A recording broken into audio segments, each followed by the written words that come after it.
You know, the president, if you follow him on a regular basis, especially at his political rallies, likes to make this argument that, even people who may not love him personally still have to vote for him. He says that, and usually cites the economy, saying that he'd be a better choice, right, than some of his potential opponents. Well, there was a recent New York Times piece that looked into this phenomenon, talking about how some executives at small companies have maybe reservations about the president, but have bigger concerns about Bernie Sanders and Elizabeth Warren. We're joined now by Michael Brady. Now, Michael is from Express Employment Professionals, so small business owner himself.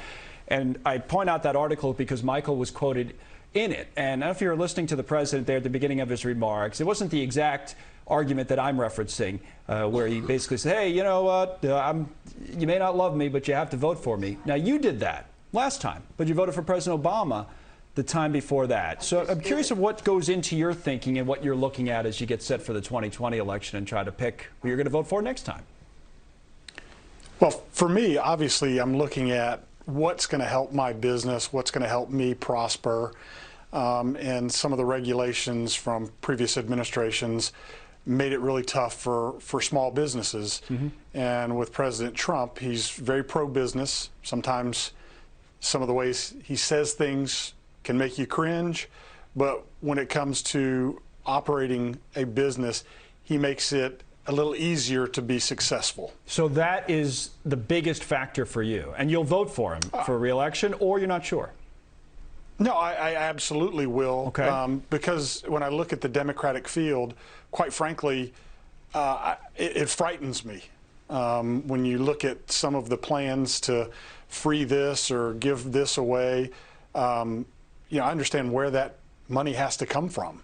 And in order to grow the government, they have to tax the people.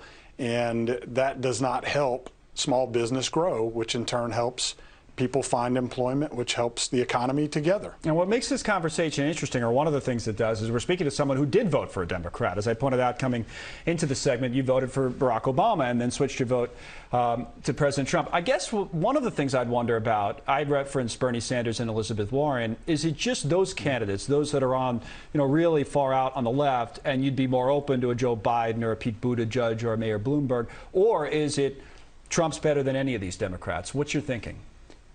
Yeah, at this point, from what I've seen from all the candidates, it is Trump versus the rest, and it strictly, to me, comes down to a dollars and cents decision. What makes sense for me as a business owner, and even with Buttigieg or Bloomberg, right, who is a business owner, I just don't see a plan for them to help spur the economy on. Right. And how do you weigh, because this is the final question, the issues that you brought up. We're going through, obviously, an impeachment trial in Washington right now. I think you said something like some of the things the president has said or done over the years have made you, quote, cringe. So you work that into your thinking. It's not a big part of it. Obviously, it's not something that's, it's not enough to make you decide differently about him. But how do you work that out in your own mind?